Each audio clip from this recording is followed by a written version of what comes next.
नंदुरबारच्या शासकीय वैद्यकीय महाविद्यालयातील एका 11 वर्षीय मुलीला गुलेनबॅरी सिंड्रोम अर्थात जीबीएसची लागण झाल्याची बाब समोर आली आहे। या रुग्णाची अवस्था नाजूक असून जिल्हा आरोग्य प्रशासन याच्यावर बारकाईने नजर ठेवून आहे। 25 तारखेपासून अक्कलकुवा तालुक्यातून आलेल्या या 11 वर्षीय मुलीमध्ये जीबीएसची लक्षणे दिसून येत होती।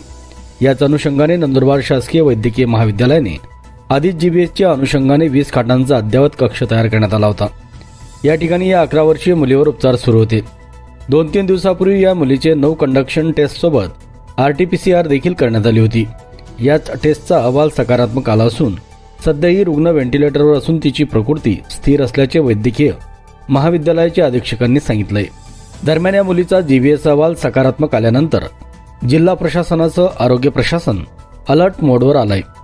ही रुग्ण मुलगी ज्या गावची आहे त्या गावातील पाणी नमुन्याची तपासणी करण्याच्या सूचना त्या देखील यंत्रणेला देण्यात आल्याचे जिल्हाधिकारी मिताली शेट्टी यांनी सांगितले।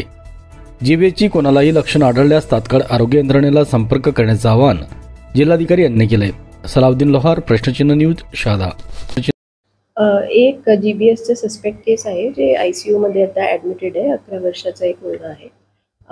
आता त्या अनुषंगाने पाण्याची तपासणीसाठी ग्रामपंचायतमध्ये सांगितलं गेलं आहे आणि सगळी ग्रामपंचायतमध्ये इनफॅक्ट क्लोरिनेशनचे निर्देश आम्ही दिले। जीबीएस साठी जी स्टँडर्ड ऑपरेटिंग प्रोसिजर होते त्याचे निर्देश 1 आठवड्यापूर्वी ऑलरेडी सगळी एजन्सीजला दिले गेले। प्लस RH आणि SDH मध्ये पाणी तपासणीचे जे नमुने आहेत ते SI मार्फत DHO ऑफिसमध्ये पाठवण्याचे निर्देश पण दिलेले गेले।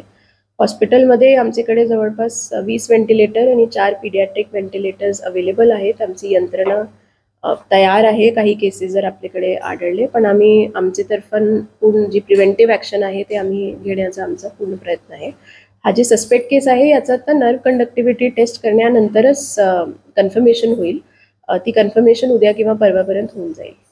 नाही, दुपारपर्यंत 2 सस्पेक्ट होते। आता पण जे एक पेशंट आयसीयू मध्ये आहे तो पण जीबीएस सस्पेक्ट आहे। त्याचा आता नर्व कंडक्टिव्हिटी एक टेक्निशियन मार्फत एक टेस्ट असतो, ते इन्स्ट्रक्शन दिली आहे मी की ते उद्यापर्यंत नर्व कंडक्टिव्हिटी टेस्ट करायचे। पण दुसरे पेशंटचे इनिशियल एक्झामिनेशन नंतर तो पेशंट जीबीएसचा नाही आहे असं मला डीनकडून कन्फर्मेशन मिळालं आहे। आरोग्य यंत्रणेचा पूर्ण field staff is on action mode आणि पाण्याचा, कारण हे जे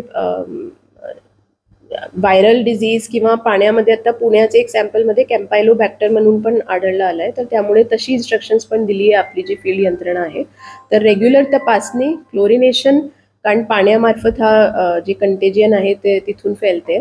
तर पाण्यावर सगळ्यांना माझं आव्हान पण आहे की पाण्याचं पूर्ण बॉइल्ड वॉटर आणि बिलकुल साफ पाणी सगळ्यांना एन्श्योर करायचं की फिल्टर्ड वॉटर किंवा जर फिल्टर करू शकत नाही तर कमीत कमी पाणी बॉईल करून प्यायचं।